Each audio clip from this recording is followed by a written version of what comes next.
Bismillahirrahmanirrahim. Assalamualaikum warahmatullahi wabarakatuh. Perkenalkan, nama saya Ali Agustasi Karim dari kelas 10 MIPA 5. Pada kesempatan kali ini saya akan memenuhi tugas yang diberikan oleh Ibu Sri Rahayu, yaitu tugas yang menjelaskan tentang zakat, wakaf, dan haji. Di sini saya akan menjelaskan zakat terlebih dahulu. Pengertian zakat. Pertama, zakat menurut bahasa atau lugot artinya tumbuh, suci, dan berkah. Menurut istilah, zakat adalah pemberian yang wajib diberikan dari harta tertentu, menurut sifat-sifat dan ukuran kepada golongan tertentu. Zakat merupakan salah satu dari 5 rukun Islam dan disebutkan secara beriringan dengan kata sholat pada 82 ayat di dalam Al-Quran. Allah Subhanahu wa Ta'ala telah menetapkan hukum wajib atas zakat sebagaimana dijelaskan di dalam Al-Quran, Sunnah Rasul, dan ijma ulama. Ada juga hukum zakat. Allah Subhanahu wa Ta'ala telah menetapkan hukum wajib atas zakat sebagai salah satu dari 5 rukun Islam yang disebutkan di dalam Al-Quran. Hal tersebut sebagaimana dijelaskan dalam Al-Quran, Sunnah Rasulnya, dan ijma para ulama. Di dalam Al-Quran surat Al-Baqarah ayat 43, Allah Subhanahu wa Ta'ala berfirman arti yang berbunyi, dan dirikanlah sholat, tunaikanlah zakat, dan rukulah berserta orang-orang yang ruku. Nah, yang ketiga, syarat dan rukun zakat.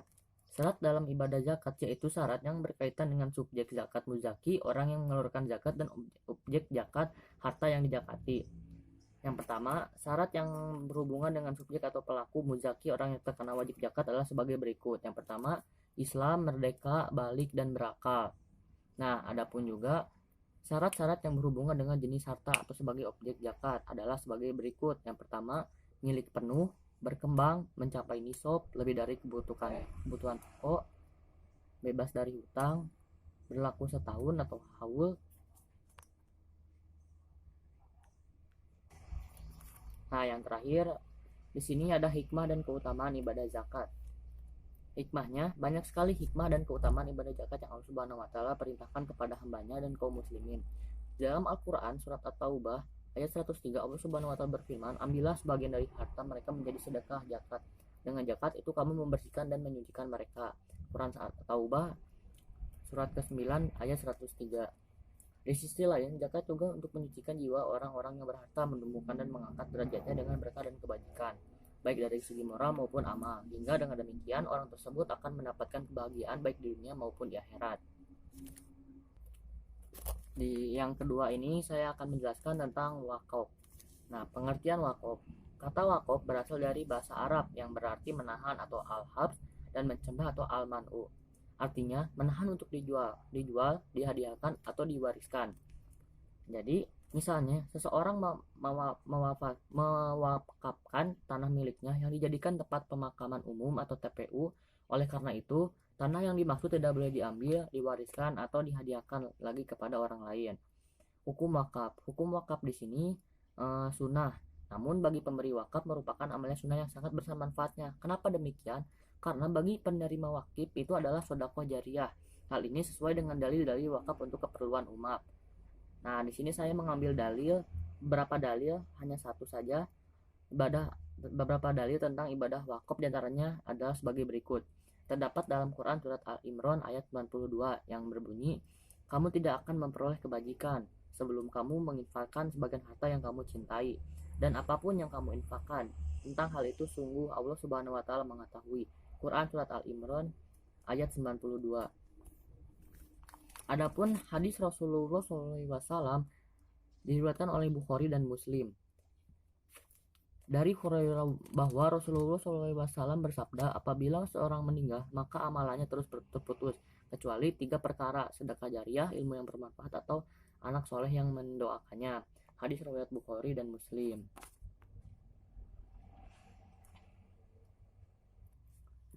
Nah, yang terakhir saya akan menjelaskan tentang hikmah dan keutamaan wakaf. Wakaf benda tidak bergerak, wakaf benda bergerak, prinsip-prinsip pengelolaan wakaf. Yang pertama, hikmah dan keutamaan wakaf. Ibadah wakaf memiliki keutamaan yang banyak sekali, namun demikian, wakaf merupakan amal ibadah yang belum banyak dilakukan oleh kaum muslimin. Hal ini sebabkan wakaf tersebut berupa harta benda yang dicintai seperti tanah, bangunan, atau benda lainnya. Artinya, pemberi wakaf akan tetap menerima pahala selama wakafnya dimanfaatkan oleh orang lain. Itu adalah hikmah dari keutamaan wakaf. Tadi saya kan menyebutkan wakaf benda tidak bergerak. Apa sih itu wakaf tidak bergerak? Jadi wakaf benda tidak bergerak itu mencakup hal sebagai berikut. Yang pertama, hak atas tanah sesuai dengan ketentuan peraturan perundang-undangan yang berlaku. Yang kedua, bangunan atau bagian bangunan yang berdiri di atas tanah, tanaman dan benda lain. Hak milik atas satuan rumah susun sesuai dengan ketentuan peraturan perundang-undangan yang berlaku. Sedangkan wakaf benda bergerak yaitu seperti uang, logam mulia, surat berharga, kendaraan, hak atas kekayaan intelektual atau haki. Hak ini mencakup hak cipta, hak paten, merek, dan desain produksi industri. Yang terakhir hak sewa seperti wakaf bangunan dalam bentuk rumah, contohnya seperti ruko dan lain-lain. Nah, yang terakhir ini saya akan menjelaskan tentang haji. Dimulai dari pengertiannya dulu. Pengertian haji. Kata haji berasal dari bahasa Arab yang artinya menyengaja atau menuju. Maksudnya adalah sengaja mengunjungi Baitullah atau Ka'bah di Mekah untuk melakukan ibadah kepada Allah Subhanahu wa taala. Sedangkan menurut istilah, haji adalah sengaja mengunjungi Ka'bah dengan niat beribadah pada waktu tertentu dengan syarat-syarat dan dengan cara-cara tertentu pula. Haji juga diartikan menyengaja ke Mekah untuk menunaikan ibadah tawaf, sa'i, wukuf di Arafah dan menunaikan rangkaian manasik dalam rangka memenuhi perintah Allah Subhanahu wa taala dan mencari ridhonya.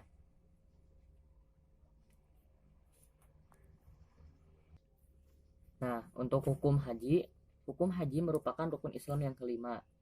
Hukum melaksanakan ibadah haji adalah wajib bagi yang mampu melaksanakannya. Sebagaimana dijelaskan dalam Al-Quran surat Al-Imran ayat 97, Allah Subhanahu wa taala berfirman, padanya terdapat tanda-tanda yang nyata, diantaranya makom Ibrahim. Siapa yang memasukinya Baitullah itu menjadi amanlah dia. Mengerjakan haji adalah kewajiban manusia terhadap Allah, yaitu bagi orang yang sanggup mengadakan perjalanan ke Baitullah. Barang siapa yang mengingkari kewajiban haji, maka sungguhnya Allah Maha Kaya, tidak memerlukan sesuatu dari semesta alam. Quran surat Al-Imran ayat 97. Jadi kewajiban haji adalah sekali dalam seumur hidup. Apabila ada yang melaksanakannya haji lebih dari sekali, hukumnya sunnah. Hal ini didasarkan pada hadis Nabi Muhammad SAW diriwayatkan oleh Ibnu Abbas radhiyallahu anhu sebagai berikut. Rasulullah SAW berkhutbah kepada kami. Beliau berkata, wahai sekalian manusia, telah diwajibkan haji atas kamu sekalian. Lalu apa?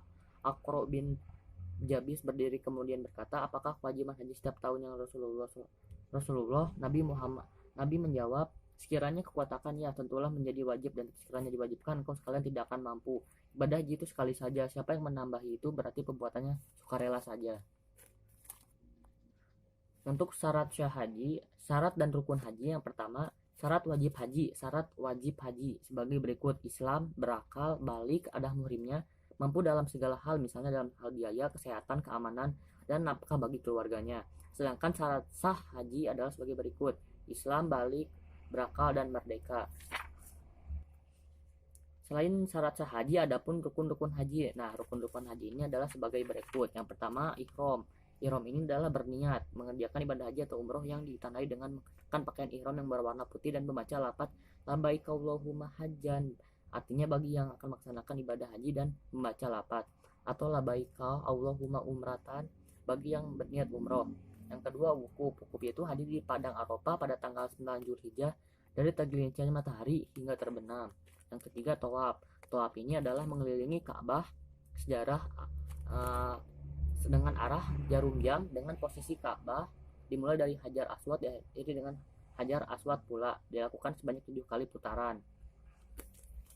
Adapun syarat sah tawaf, yang pertama niat menutup aurat suci dari hadas dilakukan sebanyak 7 kali putaran dimulai dari dan diakhiri Aswad. Posisi Ka'bah di sebelah kiri orang yang bertawaf dilaksanakan di dalam Masjidil Haram. Yang keempat, ada sa'i. Apa sih itu sa'i? Sa'i ini adalah berlari-lari kecil antara Bukit Sofa dan Bukit Marwah sebanyak 7 kali yang dimulai dari Bukit Sofa dan berakhir di Bukit Marwah. Sa'i dilakukan setelah pelaksanaan ibadah tawaf. Nah, untuk syarat sah sa'i sebagai berikut. Yang pertama, dilakukan sebanyak 7 kali, dilakukan setelah tawaf, menjalani secara sempurna, dan dilakukan di tempat sa'i. Nah, adapun juga tahalul. Tahalul ini adalah mencukur atau memotong rambut kepala sebagian atau seluruhnya minimal 3 helai rambut. Tahalul dilakukan setelah melontar jumrah Aqobah pada tanggal 10 Zulhijjah yang disebut dengan tahalul awal. Nah, tertib ini adalah tertib yaitu berurutan dalam pelaksanaan mulai ihram hingga tahalul. Nah, adapun di sini jenis-jenis haji. Apa aja sih jenis-jenis haji? Yang pertama ada haji tamatu, haji ifrad, dan haji qiron. Nah, yang terakhir saya akan menyebutkan beberapa keutamaan haji. Yang pertama, haji merupakan amal paling utama. Ketika Rasulullah SAW ditanya mengenai amal yang paling utama, maka beliau menjelaskan bahwa amal yang paling utama adalah beriman kepada Allah Subhanahu Wa Taala dan Rasulnya, berjihad di jalan Allah, dan haji yang mabrur. Yang kedua, haji merupakan jihad. Jika seperti tadi yang saya jelaskan. Yang ketiga, haji juga menghapus dosa. Yang keempat, pahala ibadah haji adalah surga. Diriwayatkan oleh Imam Bukhari dan Imam Muslimin bahwa Rasulullah SAW bersabda, umroh kepada umroh menghapuskan dosa yang terdapat di antara keduanya. Sedang haji yang mabrur tidak ada ganjaran selain surga. Subhanallah. Jadi sekian saja dari saya. Mohon maaf bila ada kesalahan. Wassalamualaikum warahmatullahi wabarakatuh.